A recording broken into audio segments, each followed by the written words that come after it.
নমস্কাৰ ছাত্ৰ ছাত্ৰীসকল, আপোনালোকক পুনৰবাৰ ৰেডিঅ' এক্সপ্ৰেছ আছাম চেনেলত স্বাগতম জনাইছোঁ। আজি মই আপোনালোকৰ লগত আলোচনা কৰিম প্ৰধানমন্ত্ৰীয়ে কৈছে যে সকলো ছাত্ৰ ছাত্ৰীক দিয়া হ'ব শিশু বিকাশ যোজনা। ছাত্ৰ ছাত্ৰীসকল, আপোনালোকৰ বাবে আজি এই ভিডিঅ'টো বহুতেই ইম্পৰ্টেণ্ট হৈ আছে। তো ছাত্ৰ ছাত্ৰীসকল, আপোনালোকৰ ওচৰত এটা ৰিকুৱেষ্ট, যদি আপুনি এই চেনেলত নতুনকৈ আহিছে তেনেহ'লে প্লিজ চেনেলটো ছাবস্ক্ৰাইব কৰিব আৰু বেল আইকনটো প্ৰেছ কৰি দিব। তো ছাত্ৰ ছাত্ৰীসকল, ইয়াত দিয়া আছে প্ৰধানমন্ত্ৰী শিশু বিকাশ যোজনা। এই যোজনা কেৱল চৰকাৰী স্কুলত পঢ়ি থকা ছাত্ৰ ছাত্ৰীৰ বাবেহে প্ৰযোজ্য। এই যোজনাৰ অধীনত ছাত্ৰ ছাত্ৰীসকলক একোখন কাৰ্ড প্ৰদান কৰা হ'ব। এই যোজনাৰ লাভ 5 বছৰৰ পৰা 16 বছৰৰ ল'ৰা ছোৱালীৰ বাবেহে দিয়া হ'ব। ছাত্ৰ ছাত্ৰীসকল, চিকিৎসা হোৱাৰ পিছত চিকিৎসাৰ এপ্ৰক্স খৰচ আহি যাব। যিকোনো হস্পিটেলত আপুনি চিকিৎসা কৰিব পাৰিব। 7 দিনৰ ভিতৰত চিকিৎসা কৰাৰ কাগজ অনলাইন কৰিব লাগিব।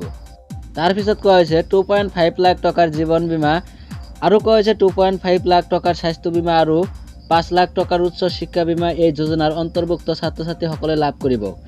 আৰু এটা ভাল খবৰ, ছাত্ৰীসকলৰ বিশেষ সুবিধা। প্ৰধানমন্ত্ৰী নিজে কৈছে ছোৱালীৰ বাবে বিশেষ সুবিধা। 1 নম্বৰত, এই যোজনাত ছোৱালী 6ষ্ঠ শ্ৰেণীৰ উঠাৰ পিছত 3000 টকা পাব, আৰু 2 নম্বৰত কৈছে 8ম শ্ৰেণীৰ উঠাৰ পিছত 5000 টকা পাব, আৰু 3 নম্বৰত কৈছে 10ম শ্ৰেণীত উঠাৰ পিছত 7000 টকা পাব, আৰু 4 নম্বৰত কৈছে দ্বাদশ শ্ৰেণীত উঠাৰ পিছত 8000 টকা পাব, আৰু 5 নম্বৰত কৈছে ছোৱালীৰ বয়স 21 বছৰ হোৱাৰ পিছত 2 লাখ টকা পাব।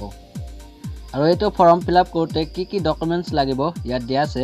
1 নম্বৰত students birth certificate, school certificate. 2 নম্বৰত students 1 copy photo with uniform. 3 নম্বৰত দিয়া আছে ষ্টুডেণ্টছ উইথ ফাদাৰ বা mother joint photo with uniform. 4 নম্বৰত আছে ফাদাৰ মাদাৰ পান কাৰ্ড, আধাৰ কাৰ্ড। আজিৰ সবিশেষ আলোচনা কৰিবলগীয়া এইখিনিতে। ভিডিঅ'টো কেনে লাগিলে প্লিজ কমেণ্ট বক্সত কমেণ্ট কৰি মোক জনাব, আৰু ভিডিঅ'টো ভাল লাগিলে প্লিজ এটা লাইক দি দিব।